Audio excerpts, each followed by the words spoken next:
Welcome back, beer tubers. Today we're taking a look at another Stone beer. They have a ton of releases this year, and this is part of their in-house brewing competition on their brewing team. And the winner was Rich and Robert, and they did Spröcket Bier. This is a black rye Kolsch style ale, and I got to try it. They had all the beers that were created for this competition on draft, and then they announced the winner at an event at Stone. I was actually Great Cook's last day before he went on sabbatical. So they're calling this their Spotlight Series. And trying to get the alcohol on this one. It's 5.4%, so maybe slightly on the high side for a typical Kolsch, but you know, within range. So it pours out very dark brown, good carbonation. You can see through it a little bit, but it's pretty much black. The head on there has a nice light brown color to it. So let's get the aroma on it. Yeah, I mean, you get a little bit of a roast character, but other than that, it's really bready. It's got that fruity kind of yeast ester coming through. A little bit of like a milk chocolate.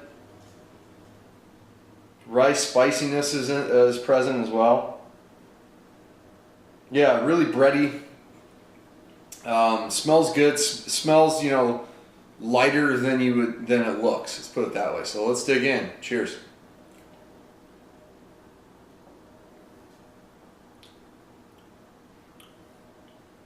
Yeah, it reminds me kind of like of a Schwarzbier, in the sense that it's a darker style beer, but it drinks really light and is really refreshing, and they definitely nailed that kind of characteristic. And I love that they're doing a black style Kolsch, just because it screws with people's heads, and I kind of tend to like doing that when I brew as well, is deliver some flavors and give it a profile that's unexpected.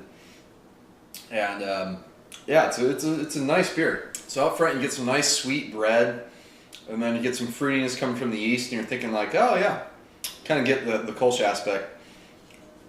Then midway through you start to get a little bit of a light roast, milk chocolate, and then it kind of fades into the spicy, almost like a black licorice character.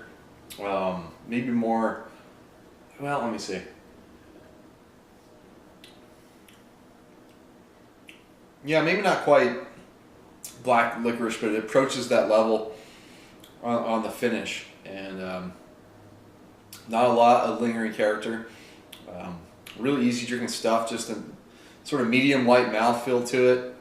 The finish is where you get a lot of that rye character coming through, that spiciness. I don't know if that's playing with some hop character to it. They're using some spicier noble hops or not, but yeah, the finish has that's where you get a lot of the spiciness. Sweetness up front, finishes nice and dry as you expect the Kolsch to be, and it's got like on the higher side of carbonation level, which I do like.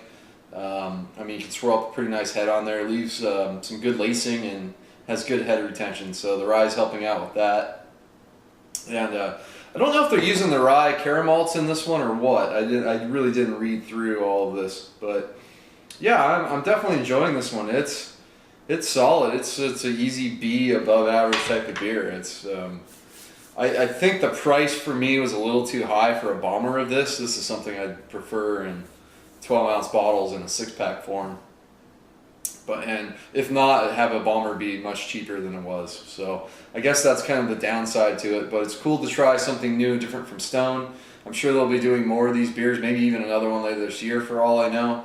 But you know, they kind of continue on to have all these different projects going, along with the stochasticity and just the regular collaboration beers they do. So it's going to wrap this one up for Spröcket Bier.